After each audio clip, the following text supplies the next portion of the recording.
Welcome to Imaging USA with the all-new Instax Wide Evo. It is a camera that I've been really enjoying. It's kind of the best of both worlds when it comes to it's a printer you can use from your phone, but then it also comes with this very nice digital camera that also has built-in storage. So you can put a micro SD card on the side here, and that means that you can take a lot of images and you can decide which ones to print, or if you want to print the same one over and over again for multiple different people. I have been printing this photograph of Hank. Hank is a local resident. I've been printing him for a lot of people on this trip. Let's talk about this camera. This strap unfortunately does not come with the camera. I got this from the kids store. It says Debbie. It's a very nice strap. There are two strap mounts, so if you want to put your own strap on there, you're able to do that. This camera uses Instax wide film, which is about the width of this, and it makes for some really interesting images. On the front here, you have a switch that goes from wide mode to regular mode. Everything that you've been seeing in this video and everything that you will continue to see is from wide mode when it's activated. I really like that wide angle field of view, and I feel like the flash, because it is an LED bulb, it is more effective when you're a little bit closer to your subjects. There are some buttons on this camera, so there are two wheels here as well as a button up top. The wheel on the left controls light leaks as well as vignettes and a few other options. The wheel on the left controls color profiles from normal to vivid to black and white to sepia. There's a few different options in there. And the button up top here, you first hit this button and then you move the joystick on the back and you go left or right for different framing options such as sprocket holes or what we've been using, just the date stamp on the bottom here. And on the lens here, what would usually be your focus ring can actually control different light leaks and different intensities of some of the effects. There's also a quick reset button down here on the bottom. So this is the on-off switch. Slide this to go on and off. And there is a reset button down here. So if you do have a lot of different settings dialed in and you just want to set it back to 0, you hit this button here and it removes all of your edits from these buttons. This tree costs $250,000, by the way. $250,000. Let's go for a walk. We're here at the Gaylord Texan, and we live inside here. You don't get to leave when you come to Imaging USA. This is your drinking water. This is where you stay, and you don't get to be touched by the sun. Justin and I also thought this would be a great place to do some RC boats.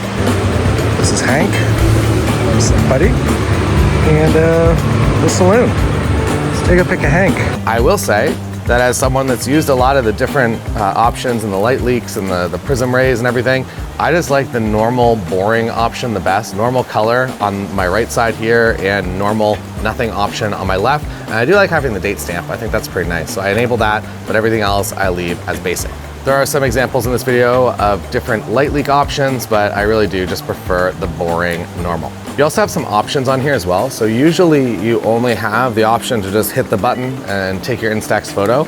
Now you have the ability to do exposure compensation as well as a self timer, as well as tell the flash whether you want to go off all of the time or none of the time or automatic. You also have the ability to set white balance, which is really, really nice. So you're not at the mercy of the film that you load in. You can change that white balance for printing. You also have macro mode and a few other settings. Interesting that there's face detection on this, and it works pretty well. So it will identify your main subject, but then if there's faces in the background, it will identify and know that they're faces.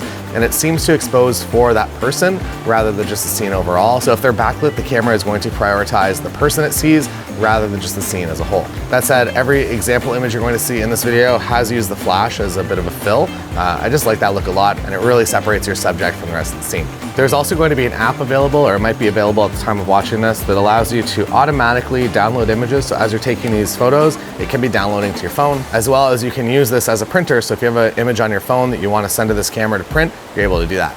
You're also able to edit your images as well. So after you've taken them, you can do some editing, you can zoom in, you can zoom out, and make sure that it is the right shot that you want to be printing.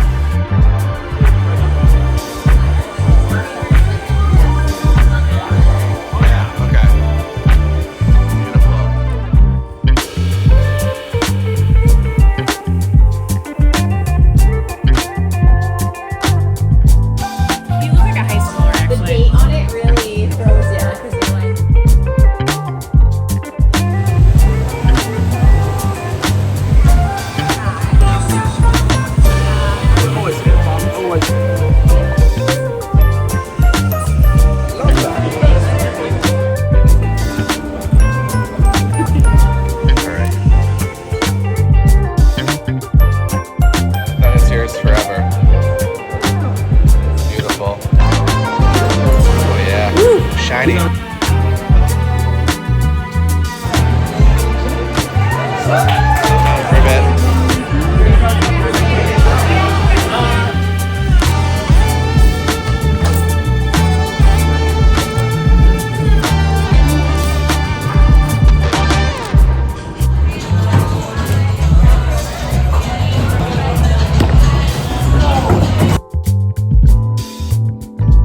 And when you decide that you want to print one of the images that is on the back of your camera here, what you do, that's nice, right?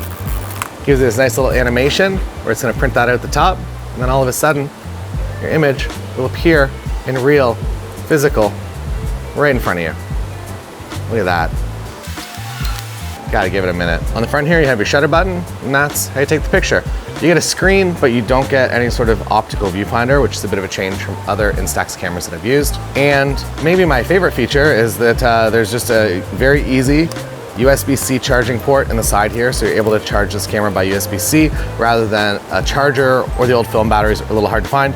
The battery is in the bottom here, so if you ever do need to access it or change it out, or if you're gonna recycle this camera, you're able to get that battery out with a screwdriver. This camera overall is pretty expensive for an Instax camera, but you are getting a printer as well as a digital camera, and one that's really, really fun to use. Oh yeah. Actually looks really nice. It's the light prism.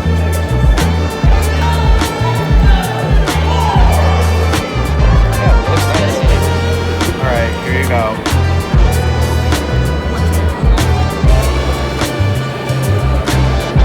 Like a Japanese business card.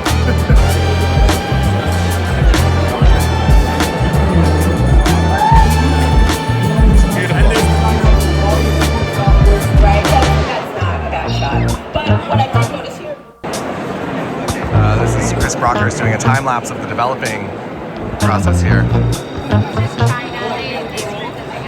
So she needs cropping, she needs Looks like you know something. yeah. You don't know. There it is. Take it. It's you. Will be. You got the Tamron lens sticker. Yeah. I want to analyze the image real quick. Really intense. Yeah. We have such a good parking spot at the hotel that we're gonna put a cone down in hopes that no one takes our parking spot. Good luck, little cone.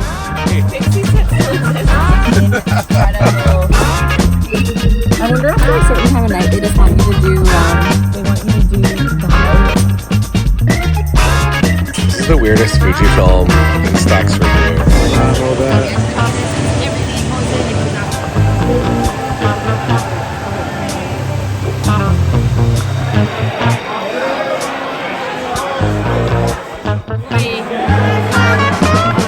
Here we are with Miguel Quilas at the breakfast buffet. Going for the bacon. Don't judge me. He's got some scrambled eggs and some potatoes. What's he gonna go for next? Sausage? Oh, wow. A biscuit. Straight for the biscuit. Got a bag of boats.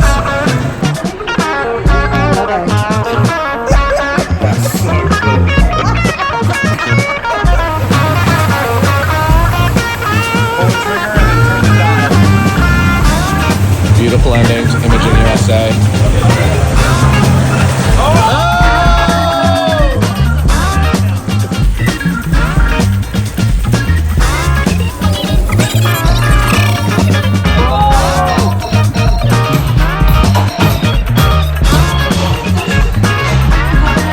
This is crazy. Howdy, Justin. That's all from here at Imaging USA in Texas with the all-new Instax Evo Wide, a camera that I've been really enjoying out here over the past couple of days. We just did our first hybrid lens the other day, and she was like,